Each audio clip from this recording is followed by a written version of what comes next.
Welcome back to my channel.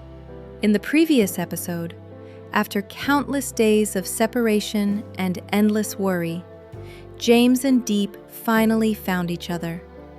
Their embrace was filled with tears, not of sorrow this time, but of happiness, the kind that comes when peace finally returns after a storm. Today, we'll continue with Deep's story, her life after coming home. If this story has touched your heart, don't forget to like, subscribe, and share so that more people can listen, feel, and be moved by their love. Morning light gently filled James's small house, casting a soft golden glow, warm and tender, like life itself was slowly finding peace again. In the kitchen, James kept his quiet routine, a black shirt with sleeves neatly rolled up, standing by the stove as he cooked porridge for his mother and Dieppe. The scent of fried shallots and simmering rice filled the air, comforting, homely, chasing away the cold shadows of all the lonely nights Dieppe had endured. From the other room, Dieppe stepped out, her figure still frail, her eyes carrying the remnants of exhaustion.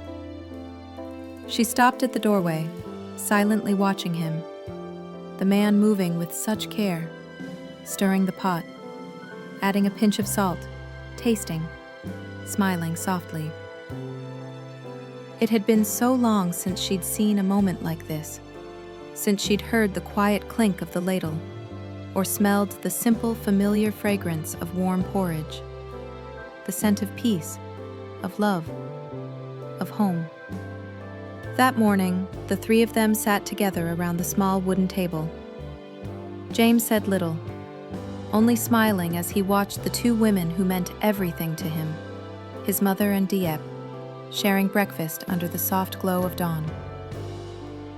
His mother reached for Dieppe's hand and said gently, "You've grown so thin. From now on, you must eat well and regain your strength, dear."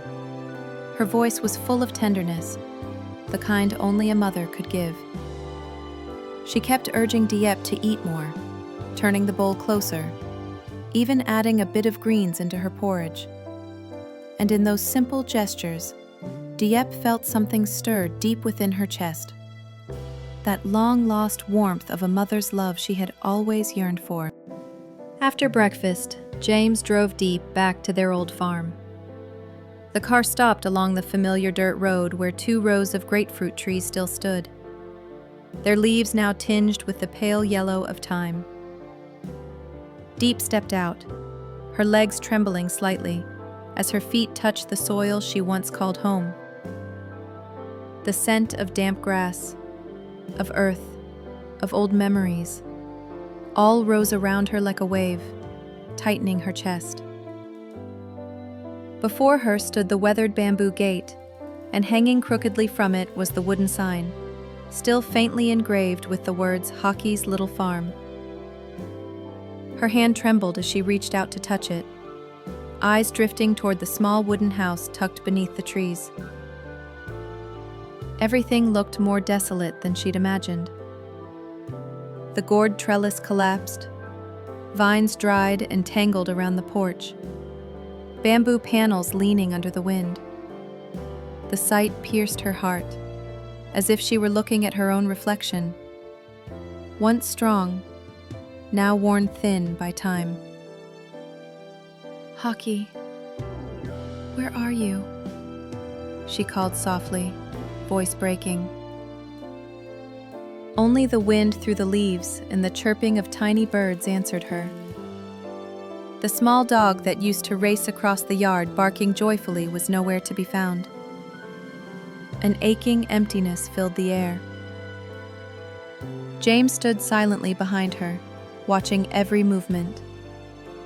He stepped closer, resting a gentle hand on her shoulder. "Maybe he just wandered off," he murmured. "He might come running back when evening falls." Deep turned to him, lips pressed together, nodding faintly, though her tearful eyes betrayed her sorrow. She sat down on the wooden steps, brushing away the thin layer of dust coating the floor. The wood felt cold and damp beneath her fingers, soaked with the weight of all the days she had been gone. Without a word, James rolled up his sleeves and began cleaning. He gathered fallen branches, straightened the broken fence, swept the yard clear of leaves. Deep rose to help, wiping the window frames, washing the old dishes, rinsing the faded tablecloth. Sunlight filtered through the grapefruit leaves, resting on their shoulders, blending with sweat and the dust of time. That golden light made the place seem alive again. In the quiet, James finally said, "We'll start over. We'll plant flowers again, fix the porch, and wait for Hockey to come home."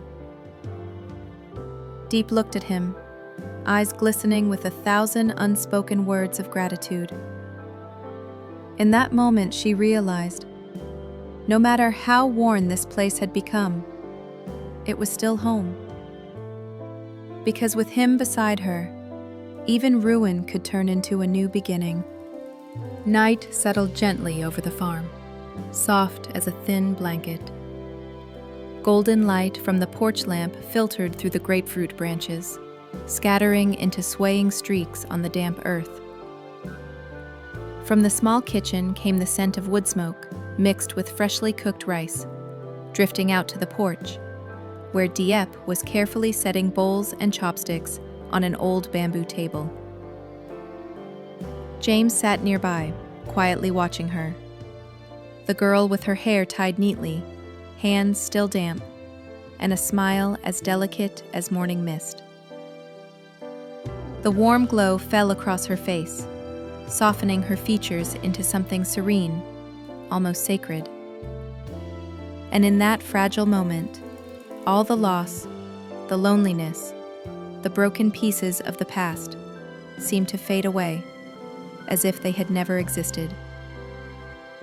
They shared a simple meal together, just rice, braised fish, and a bowl of greens.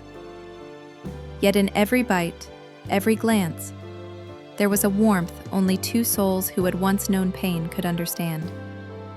A peace that needed no words.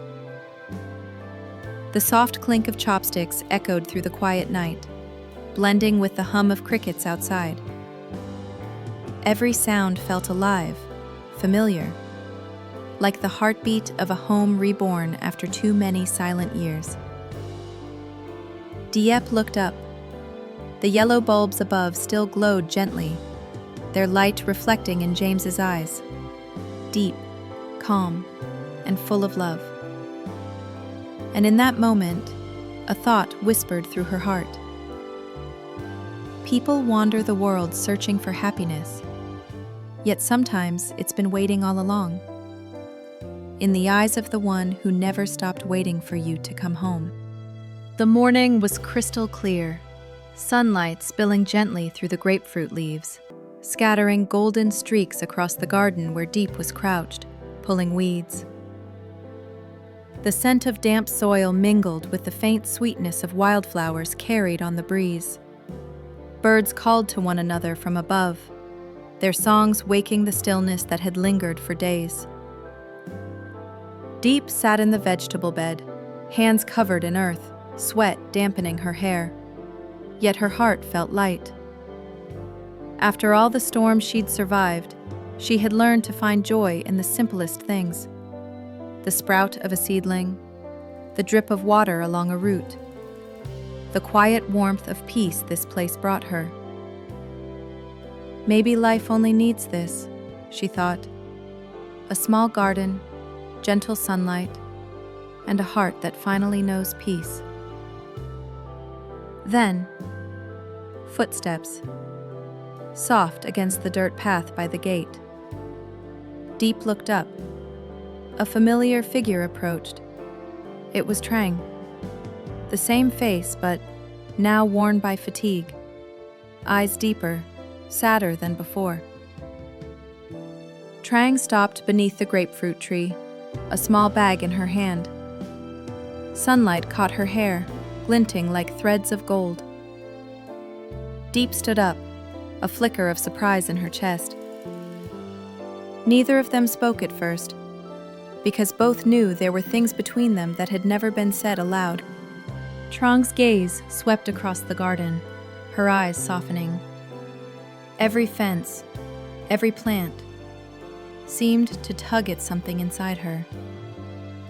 In those eyes was joy at seeing Dieppe alive, but also the weight of someone who had carried too much guilt for too long. I've witnessed too many of my father's and brother's mistakes. I can't stay silent anymore, she thought, tightening her grip on the small gift bag. Dieppe poured a cup of tea and gestured for her to sit. Steam curled upward, carrying a gentle fragrance that settled the air between them. Trong asked about what had happened during the days Dieppe was missing. Dieppe hesitated, answering softly.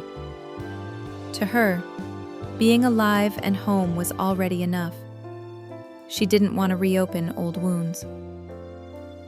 By the time the last cup of tea was empty, the sunlight had tilted toward the hills. Trong rose slowly. Her smile was tender, yet her eyes seemed far away. Dieppe walked her to the gate. The breeze drifted through the grapefruit vines, making Trong's white dress flutter. A sight so fragile, it almost hurt to look at. Trong turned back to wave, her gaze lingering on Dieppe a heartbeat longer than usual. And in that moment, Dieppe saw something hidden behind her gentle expression. Not just empathy, but fear. A quiet, unspoken kind of fear. As if Trong carried a secret she couldn't reveal. Trong walked down the narrow path, her figure fading behind the trees. But just before the bend, she stopped, looked back toward the farm. It was only a glance, brief, fleeting, yet it sent a chill through Dieppe's spine. A silent warning seemed to echo in that look. Be careful. A sudden gust swept through, making the wooden door creak. Dieppe startled. Outside, the rows of trees swayed, and the light seemed to fade, leaving only tangled shadows on the ground. In her mind, a question rose unbidden, one she couldn't explain even to herself. Did Trong come to say goodbye? Or to warn me of something about to happen? The birds had gone silent. The whole garden fell still, except for the whisper of wind through the grapefruit leaves, long and cold, like a breath from somewhere unknown. Trang was gone. The dirt road beyond the gate lay empty now, bathed in the last fading streaks of sunlight dissolving into the evening haze. Deep stood still, eyes fixed on the path where Trang had disappeared, her heart stirring with an unfamiliar feeling. Not sadness, not joy, just a quiet unease, as if something vital had been left unsaid. From the yard came the clucking of chickens returning to their coop, mingling with the soft hum of crickets. Everything seemed peaceful, yet inside, Deep felt a strange tension tightening her chest. The image of Trang's eyes before she left wouldn't leave her. That fearful, almost pleading look, as though she had wanted to warn Deep about something.